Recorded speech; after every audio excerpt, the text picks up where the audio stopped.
Hey guys, I just wanted to do a really quick wrap-up video, not for the whole month, but for the middle grade May read-along thing that I did. It was from May 4th until May 17th, which was yesterday. I read 4 books, which I'm actually really pleased with. I had 7 books checked out from the library. I read 4 out of 7. That's like more than half. I'm really happy with the things that I read, and I'm just going to tell you really quickly about them so that when I do a wrap-up at the end of the month, I can just include other things. So here we go. The first book I read for this middle grade readathon read-along is Flora and Ulysses by DiCamillo.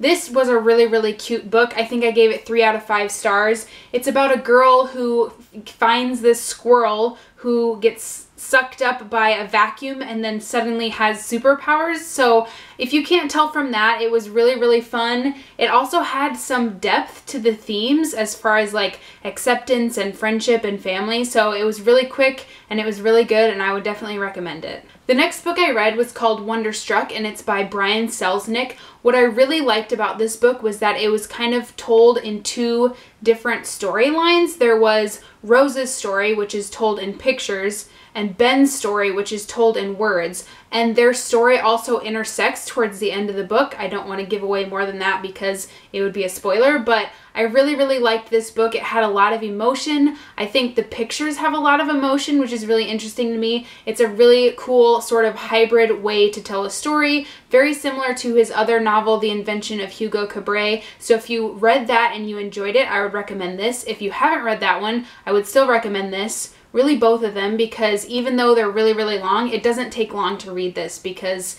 a lot of it is pictures. The next book I read was something that I actually read when I was younger, probably in elementary or middle school, and it's called Dealing with Dragons by Patricia Wrede. This is the first book in a 4-book series called The Enchanted Forest Chronicles.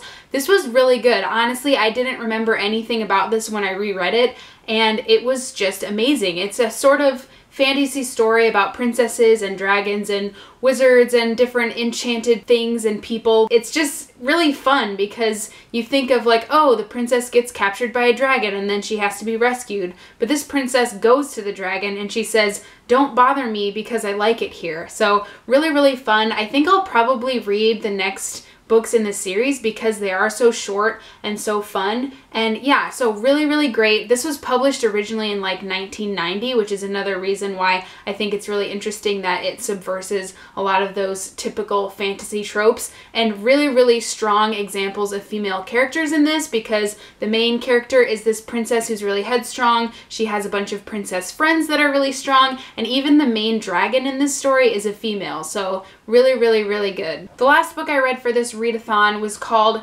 Inside Out and Back Again by Thanhha.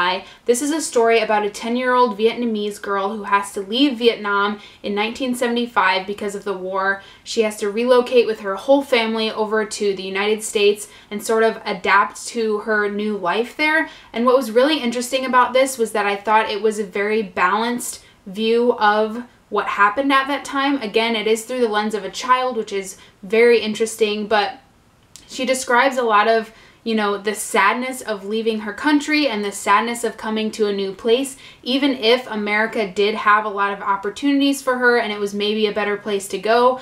The feelings of this book are a lot of, you know, homesickness and just longing for what was before the war happened. So yeah, very interesting. I don't have a lot of experience with the whole Vietnam narrative, the Vietnam story, so I didn't know a lot about it, but this was a really excellent book and very quick to read because of the prose, or because of the verse style.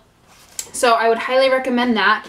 So yeah, those are the 4 books I read for the middle grade May read along. I will link to those things in the description in case you'd like to join for next year. It is going to be an annual thing, and thanks for watching. I will see you guys later. Bye!